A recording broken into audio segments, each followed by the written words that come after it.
There's always something going on in this neighborhood. Hey y'all, it's Michael, and for this video I wanted to talk to y'all about the books that I'm hoping to read in February. Now in February it is Black History Month here in the US, and I'm super excited for that. For February, come join me, Dee Dee, at Brown Girl Reading and Tati from Musical Tati to read our group book for #ReadSoLit, which is Like Trees Walking by Ravi Howard. Just to make sure I give y'all all the right information. Yes, on the 25th of February at 9 p.m.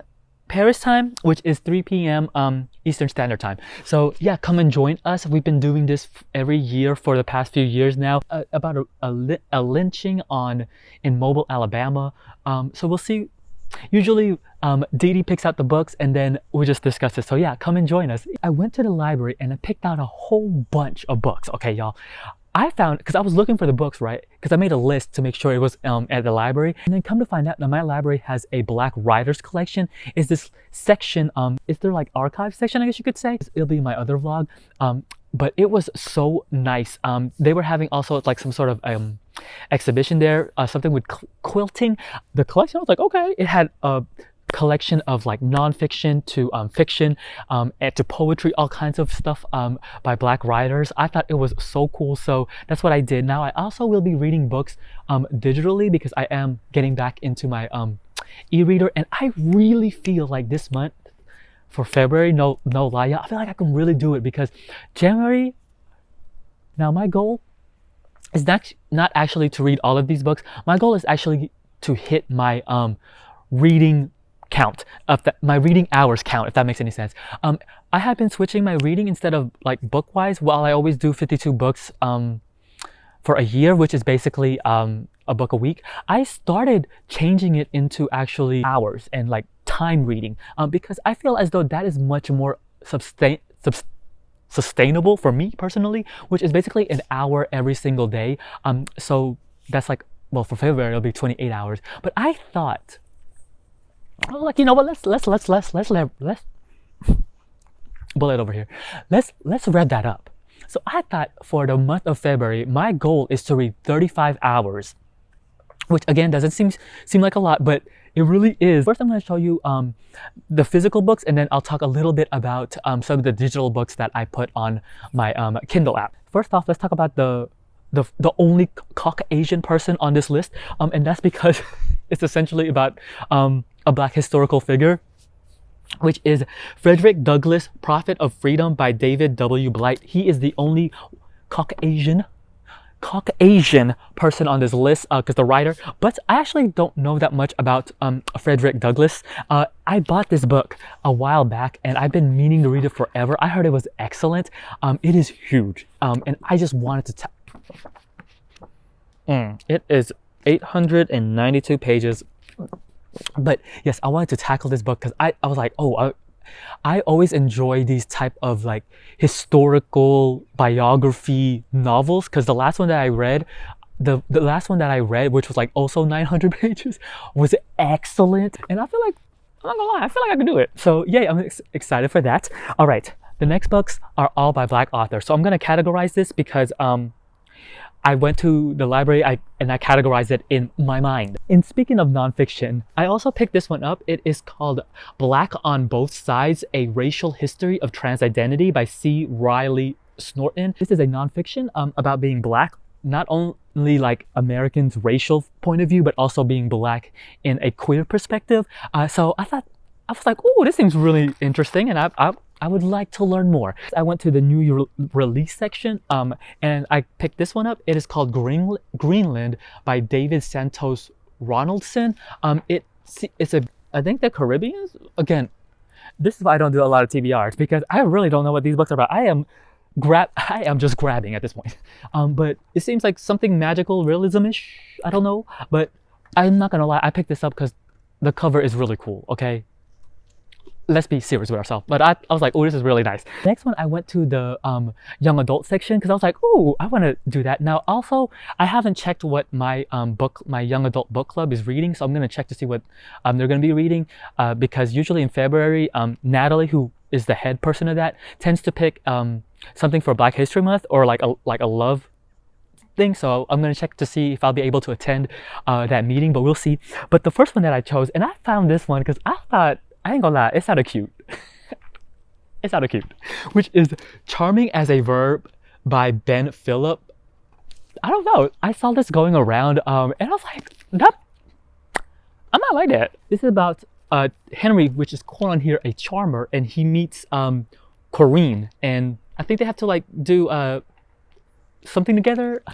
It seems really fun. The next book that I picked out is a book that people have been telling me to read, especially like even in my book club, because they read it and they read it, but I missed that month, and they were like, Michael, you're gonna love it. And this is Monday's Not Coming by Tiffany Jackson. People have told me that I will really enjoy this book, so I'm excited. Okay, I just want to see if I'm liking it, but I don't know what it's about again, because they didn't tell me, because they were like, just go into it blind. I was like, okay, sure. Y'all, there's a lot of books, okay, I'm not gonna lie. And come to find out, I looked at my library and you can check out 40 physical books. I was like, wild. Okay, the next one I picked up is Those Bones Are Not My Child by Toni Cade Bambara. This is a fictional account, I believe.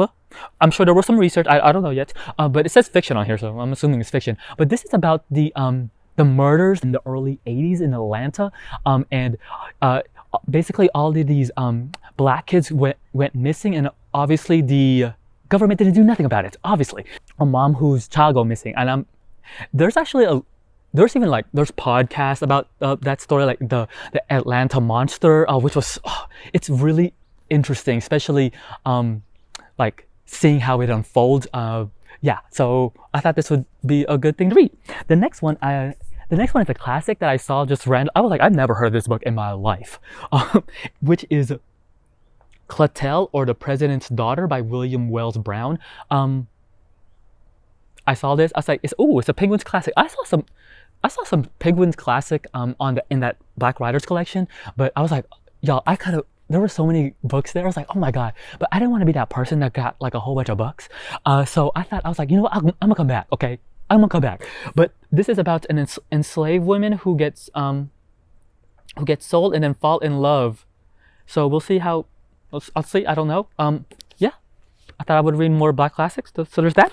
All right, the next one is an author I really wanted to tackle. I never read any books by them, so I thought I would tackle Corregidora by Gail Jones. I've heard of Jones' name around several times. I just never read any of their books, so I thought this would be interesting. And I was like, ooh, she got a lot, y'all. There were a lot of choices up in that collection, so we'll see how this one goes. The next one that I found on there is The Living is Easy by Dorothy West. I really enjoyed The Wedding. That was such a great book. I remember just really enjoying it. I was like, ooh.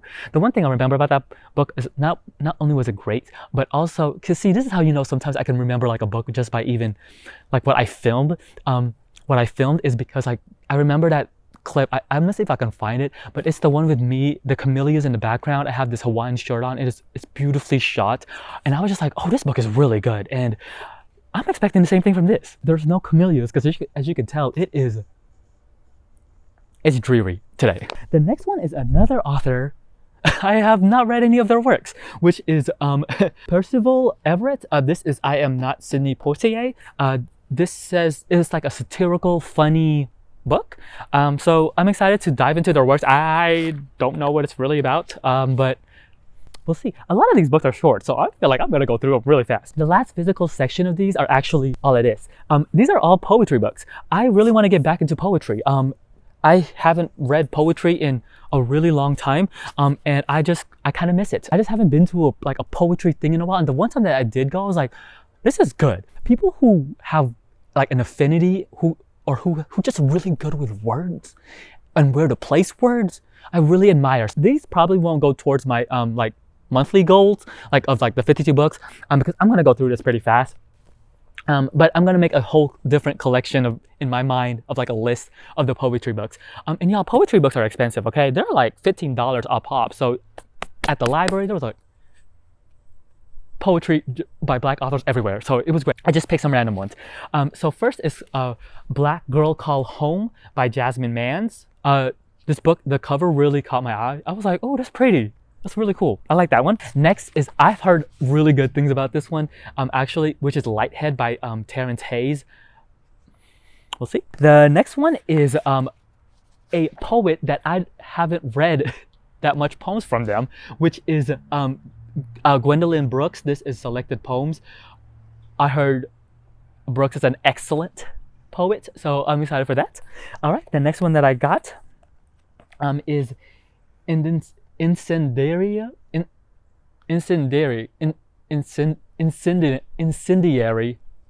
Woo! Woo! Okay, Incendiary Art by Patricia Smith.